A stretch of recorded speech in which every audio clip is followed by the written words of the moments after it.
Hello Portland, hello America, this is Dave putting the Bald Guy limo, you know the drill. So I am literally recording this. It's almost 1 a.m. on the 22nd of March 2020. It's been about a week since, you know, everything's kind of gone down. And I'm thinking this is probably the closest to an SHTF situation that we've all had to endure here in America and the world for that matter. But I wanted to give you guys an update on what's going on around here.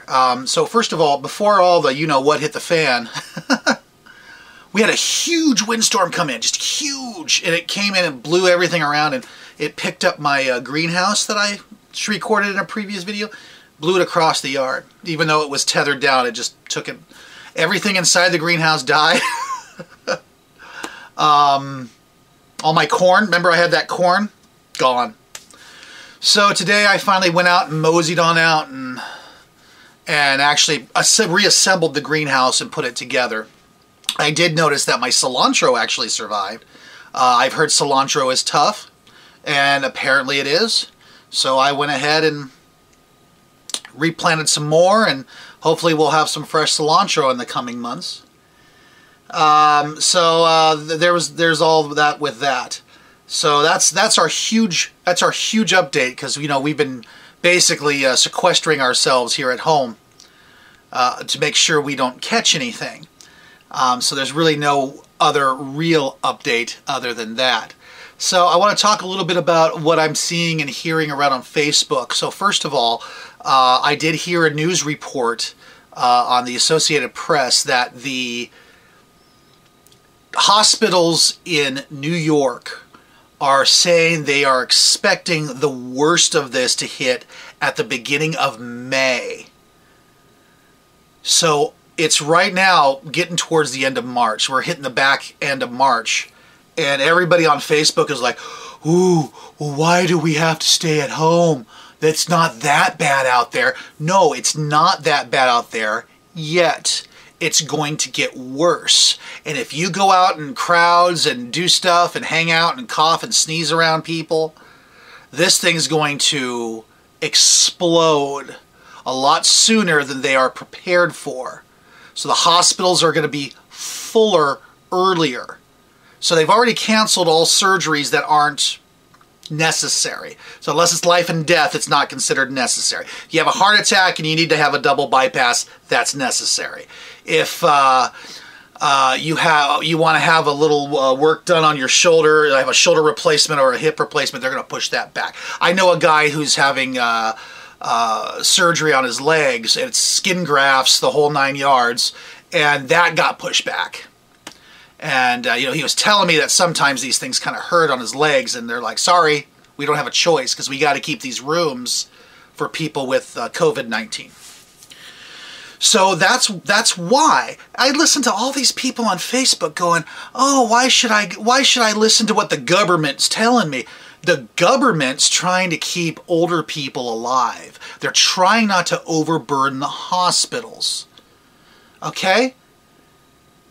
You haven't gotten sick because people are staying home, but if everybody went out and just did what they normally do, it would be a lot worse than it is right now. I am amazed at the amount of stupid people there are walking the face of the planet. You got all these idiots who walk around saying the earth is flat and climate change isn't real.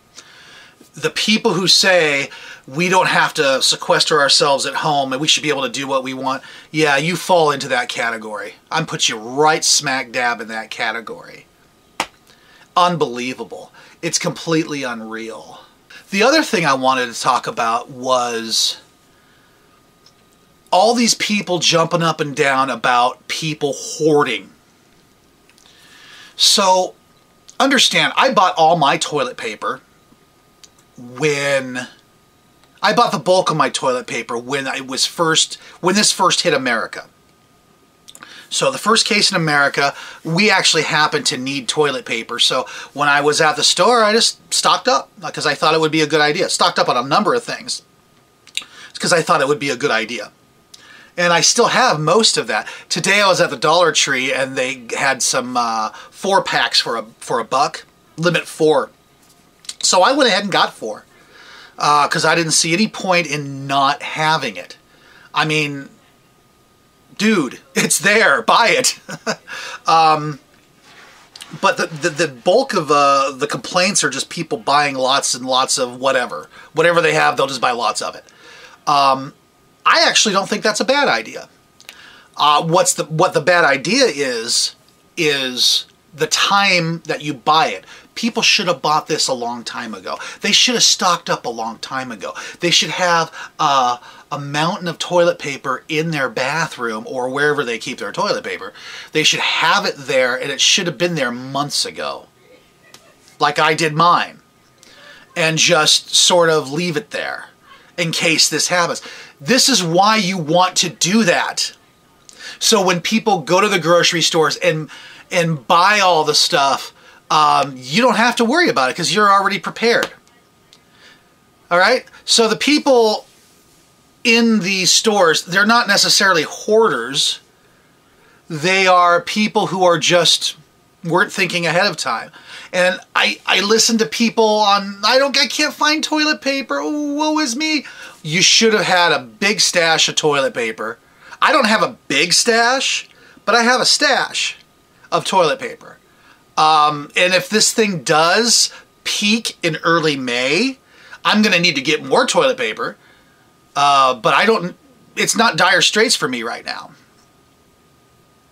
I got at least 30 days worth. If I don't buy another roll of toilet paper in the next 30 days, I'll be fine.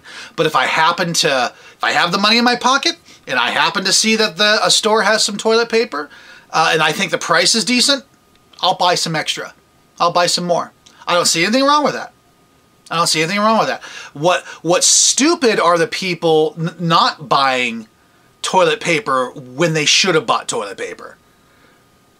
All right? So all the people out there on Facebook, oh, I don't have any toilet paper because of these hoarders. You don't have any toilet paper because you were not prepared.